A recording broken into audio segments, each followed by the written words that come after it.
అని నా సోదరులు 300 కిలోమీటర్ల దూరం నుండి ఏకదాటిన నడుచుకుంటూ Kothagudem Singareni head office area వరకు రావడం అనేది చాలా ఇబ్బందికర పరిస్థితులలో కూడా వాళ్ళ ప్రాణాలను బలంగా పెట్టి జ్వరాలు వచ్చినా ఇబ్బందికర పరిస్థితులు వచ్చినా ఇంత దూరం రావడం సింగరేణి యాజమాన్యం వాళ్ళని ఇక్కడ దనక రప్పించడం జరిగింది.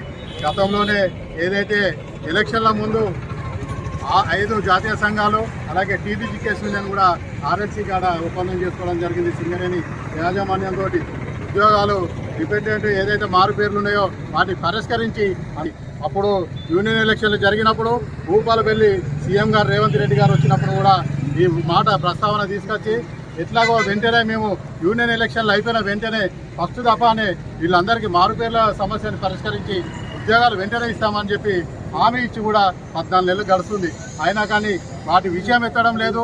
ఏదైతే సింగరేణి కార్మికులకు ఇచ్చిన హామీలు కూడా ఏది కూడా నెరవేర్చాలన్న సోయి లేకుండా ఈ ప్రభుత్వాలు పనిచేస్తున్నాయి. సింగరేణి యాజమాన్యం కూడా ఈ సమస్యని వెంటనే పరిష్కరించే విధంగా ఉండాలే కానీ కార్మికులు చనిపోతుంటే కార్మికుల పిల్లలు చనిపోతుంటే కూడా చూసుకుంటూ ఉండడం అనేది ఇది చాలా ఇబ్బందికర పరిస్థితి. కాబట్టి వెంటనే వీళ్ళ ఉద్యోగాలు ఏదైతే మార్పేర్లు ఉన్నాయో గతంలో 30 సంవత్సరాలు 35 సంవత్సరాలు 40 సంవత్సరాలు ఉద్యోగం చేసిన పిల్లలు ఉద్యోగం అడుగుతున్నారు. మీరు ఉద్యోగం కూడా ఇచ్చే ముందు కూడా ఏం చేస్తున్నారు?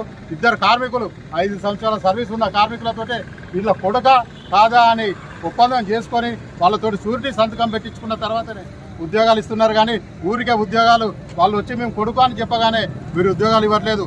ఏదైతే సింగరేణిలో చేస్తున్న కార్మికులు సంతకాలు పెడుతున్న ఉద్యోగం ఇస్తున్నారు.